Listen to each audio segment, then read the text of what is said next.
ते रेझ्युमे डिझायनिंगच्या काही टिप्स आहे, काही सिक्वेन्स आहे, तो मी आता इथे तुम्हाला मेन्शन करणार आहे बाजूला. त्या सिक्वेन्सची मी एक इन्फॉर्मेशन पण तुम्हाला देणार आहे त्याचबरोबर. ओके, तर सर्वात महत्त्वाचं म्हणजे CV किंवा रेझ्युमे डिझाईन करताना वरती सर्वात महत्त्वाचं आपलं नाव असलं पाहिजे. आणि नाव थोडं बोल्डमध्ये असलं तर चांगलं, कारण काय असतं की ही CV किंवा तो रेझ्युमे जो आपण बनवतोय तो तुमच्याबद्दल आहे. ओके, तर तुमची इन्फॉर्मेशन आहे म्हणून इट्स अबाउट मी. सो तुमचं नाव तिकडे हायलाईट झालं पाहिजे, म्हणून सुरुवातीला तुमचं नाव असेल. नावाच्या खालोखाल तुमची कॉन्टॅक्ट इन्फॉर्मेशन आपल्याला मेन्शन करायची आहे. कॉन्टॅक्ट इन्फॉर्मेशन बरीचशी मुलं काय करतात की लास्ट पेजवर मेन्शन करतात किंवा सेकंड थर्ड पेजवर असतं. तर CV आणि रेझ्युमेचा आपला पर्पज काय आहे की आपल्याला समोरच्याने इंटरव्ह्यूसाठी कॉल करावा, राईट. आणि तो कॉल येण्यासाठी आपली कॉन्टॅक्ट इन्फॉर्मेशन त्यांना सर्वात पहिली मिळाली पाहिजे, म्हणून ती सर्वात तुमच्या नावाच्या खालोखाल तुमची कॉन्टॅक्ट इन्फॉर्मेशन असणं फार गरजेची आहे. ओके, तर नावाच्या खालोखाल तुमची कॉन्टॅक्ट इन्फॉर्मेशन. आता कॉन्टॅक्ट इन्फॉर्मेशन मध्ये काय मेन्शन करायचं आहे?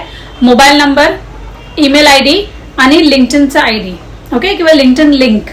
तर लिंक्डइन म्हणजे काय ते तुम्हाला माहितीच असेल. लिंक्डइन हे एक ऍप्लिकेशन आहे, प्रोफेशनल ऍप्लिकेशन आहे. जर तुम्ही जॉब शोधत असाल आणि तुम्ही एक करिअर तुम्ही प्रोफेशनली ग्रो करत असाल तर लिंक्डइनवर अकाउंट असणं फार इम्पॉर्टंट आहे. जर नसेल तर नक्की बनवा. आणि तो कसा बनवायचा किंवा तो डिझाईन कसा करायचा त्याचीही मी एक व्हिडिओ बनवेन नंतर येणाऱ्या काळामध्ये. पण आधी तुमचं लिंक्डइनवर अकाउंट असणं फार गरजेचं आहे. ती लिंक्डइनची ID किंवा लिंक तुम्हाला तिथे मेन्शन करायची आहे. ओके, तुमच्या कॉन्टॅक्ट इन्फॉर्मेशनच्या खालोखाल म्हणजे नाव, तुमचं कॉन्टॅक्ट डिटेल्स, ईमेल ID आणि लिंक्डइन ID.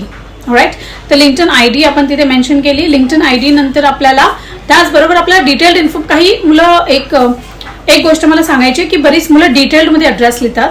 त्याची काही गरज नसते, कारण CV वर आपल्याला ती इनिशियल स्टेजला एवढी डिटेलमध्ये इन्फॉर्मेशन द्यायची गरज नाही. फक्त तुम्ही कुठच्या सिटीमधून बिलॉंग करता आणि तुम्ही कुठच्या एरियामध्ये राहता, दॅट इज अनफ. तर एवढंच आपल्याला मेन्शन करायचं CV वर.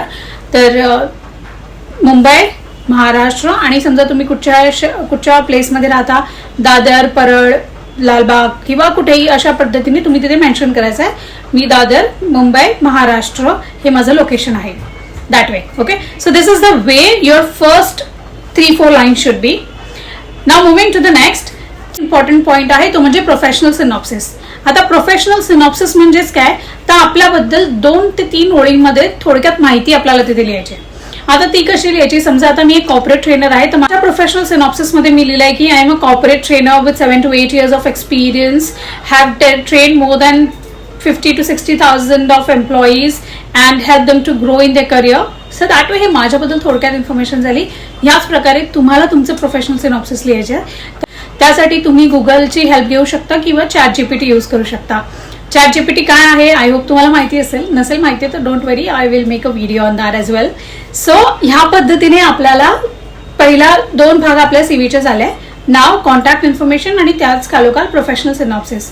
प्रोफेशनल सिनॉप्सिस नंतर स्किल्सचा भाग आला पाहिजे. स्किल्सची 2 लाईनमध्ये आपल्याला स्किल्स मेन्शन करायच्या आहेत. तर स्किल्स नेहमी पॉइंटर्समध्ये मेन्शन करायचे आहे. फॉर एक्झाम्पल समजा मी एक सॉफ्ट स्किल्सचं सर्टिफिकेशन केलं तर मी तिथे लिहेन की सॉफ्ट स्किल्स. त्यानंतर मी लिहेन की मी team development, MS office, MS Excel. त्यानंतर मी मेन्शन करेन की समजा माझ्याकडे काही पर्टिक्युलर स्किल्स आहे, मी पायथन शिकली आहे तर पायथन. त्या स्किल्स तुम्हाला डॉटेडमध्ये तुम्हाला मेन्शन करायच्या. ओके, तर स्किल्स म्हणून एक छोटासा भाग असेल आणि त्याच्या खालोखाल तुम्ही मेन्शन करणारा 2 ओळींमध्ये की या स्किल्स माझ्यामध्ये आहेत. ओके, त्यानंतर आपण मूव्ह करणार आहोत that is your next educational background किंवा एज्युकेशनल क्वालिफिकेशन. तर क्वालिफिकेशन मेन्शन करताना again we have to mention it in reverse chronological order. Alright, reverse chronological म्हणजे आता आपण एक्झॅक्टली काय करतोय किंवा आपण रिसेंटली कोणतं क्वालिफिकेशन अचीव्ह केलंय ते आपण सर्वात पहिले लिहिणार आहोत. ओके, सर मी आता MBA पास आउट झाली आहे रिसेंटली, तर माझं फर्स्ट MBA असेल. त्यानंतर ग्रॅज्युएशन, नंतर HSC, त्यानंतर SSC. राईट, तर अशा पद्धतीने आपल्याला आपलं क्वालिफिकेशन मेन्शन करायचं आहे. क्वालिफिकेशनसाठी तुम्ही एक टेबल सुद्धा बनवू शकता किंवा लाईन वाईज ही मेन्शन करू शकता. त्याचबरोबर कुठच्या युनिव्हर्सिटीमधून तुम्ही क्वालिफिकेशन ते अचीव्ह केलं आहे, कुठच्या इयरमध्ये तुम्ही पास आउट झाले आहात, ही सगळी इन्फॉर्मेशन आपल्याला त्याच्यावर मेन्शन करायची आहे. राईट, तर हे झालं एक क्वालिफिकेशन मेन्शन करायची पद्धत.